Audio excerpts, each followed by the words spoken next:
ဒီ Starlink နဲ့ပတ်သက်ပြီးမှမနုမနကြားဖြန့်လေးတွေတော်တော်များလာတယ်နော်ကျွန်တော်တို့ဒီတော်တော်လေးကိုကြီးဆိုင်ရမယ့်ရှင်တွေရောက်လာတယ်ဗျဒီ Starlink ကဆင်ကတ်ထွက်တယ်ဆိုပြီးကျွန်တော်တို့တကကို3သိန်းနဲ့လိုက်အောင်တဲ့လူတွေကလည်းမနေမနှောပဲအဲ့ထက်ကိုပိုပြီးမှဆိုးတာက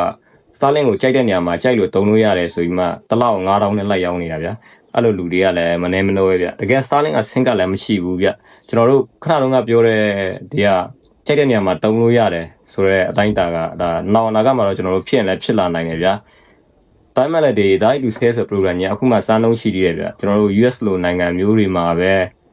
ဒါတောင်စမ်းလုံးပဲရှိသေးတယ်တိတ်ရအဆင်ပြေနေတဲ့အတိုင်းတာလည်းမဟုတ်ဘူး Starlink ကတည်းကကျွန်တော်တို့ operator တွေရဲ့ကြားခံပြန်လုပ်ပေးတာပေါ့ဗျာကျွန်တော်နိုင်ငံမှာဗျာ internet ဖြတ်ထားလို့ဒါလည်း Starlink ကိုသုံးတာဗျာမို့ကျွန်တော်တို့ Starlink မသုံးဘဲနဲ့ကျွန်တော်ဒီ operator လာတဲ့ Zipo တဲ့ internet ကိုပဲကျွန်တော်တို့သုံးနေကြမှာပေါ့အဲ့တော့ကိုဒီ operator တွေအတောင်မလွတ်ပေးတဲ့နေရာတွေမှာကျွန်တော်တို့ဘယ်လိုဖြစ်နိုင်မှာလဲကျွန်တော်တို့အုံနောက်ချီလေးတစ်ချက်ကလေးပြန်တွေးဖို့လိုတယ်ပေါ့ဒါနောက်ပိုင်းဒီ Starlink အလုပ်လုပ်ပုံတွေပါရင်လည်းပတ်သက်ပြီးမှကျွန်တော်တို့အသေးစိတ်ကလေးနောက်မှပဲကျွန်တော်တို့ပြန်ရှင်းပြမယ်နော်